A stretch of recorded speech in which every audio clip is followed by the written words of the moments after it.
What we have seen since the beginning of the year is a descent into tyranny and a brazen abuse of power.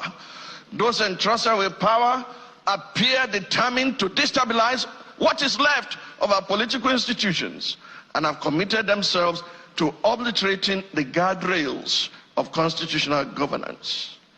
From the theater of the absurd, staged in Rivers State, with puppets on strings controlled by directors in Abuja, to the dance of shame performed by the National Assembly in their rush to suspend the Constitution and endorse through the back door the usurpation of powers by President Bola Ahmed Tinubu, from the Senate shameless bid to silence Senator Natasha Akpoti-Uduaghan for demanding that the President of the Nigerian Senate should uphold the moral standard required of that office, to the uncouth outbursts of an undistinguished senatorial misfit who tried in vain to silence the distinguished citizens attempting to testify on behalf of Senator Akpoti-Uduaghan. It is clear that our so-called leaders are determined to turn Nigeria into a mafia state. At the center of this political banditry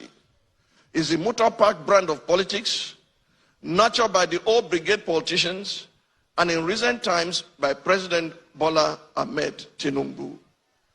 Mr. President, it is through your influence that the Nigerian National Assembly has become a haven for legislative rascality.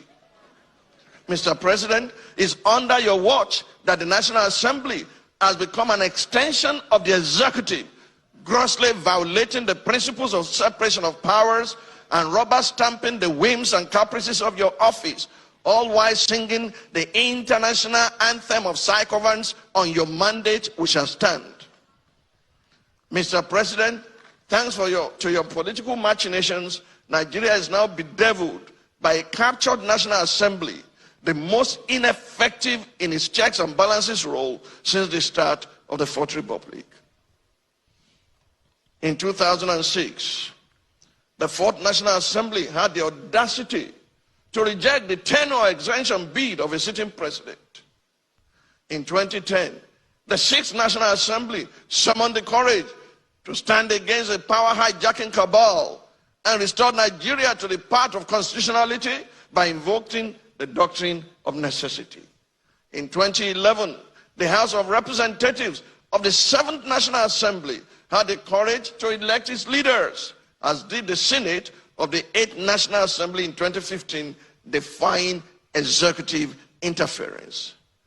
This National Assembly, the 10th, has by its unconstitutional endorsement of the President's abuse of powers proven to be the most spineless in our recent history.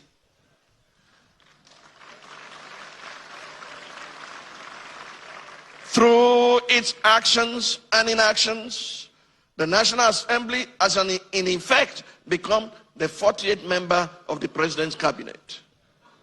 While a cabinet minister by the name of Wike, is it Wike or Wike or Wakeep?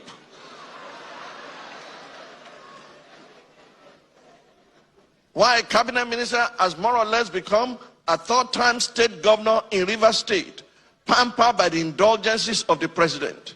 Recent events have made it clear to Nigerians that had this assembly being in place in 2006, when the third-term agenda was proposed, our democracy would have since morphed into one of Africa's lamentable tales of sit-tight dictatorship.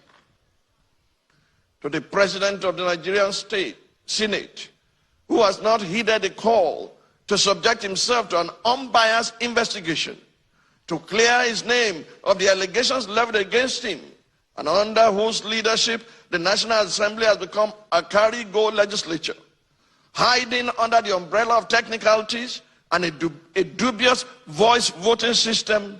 I leave you and your conscience with the words of Frederic Bessières, former deputy of the French National Assembly. He said, and I quote, "When plunder becomes a way of life for a group of men in a society, over the course of time, they create for themselves a legal system that authorizes it and a moral code that glorifies it.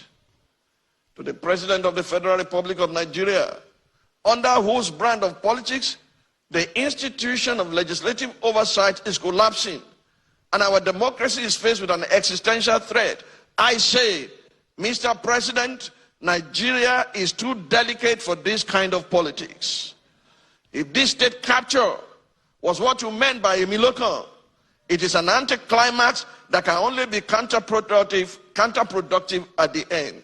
I urge you, Mr. President, to think deeply and reflect on these words. No man is wise enough, nor good enough to be trusted with unlimited power. Mr. President, please stop playing God.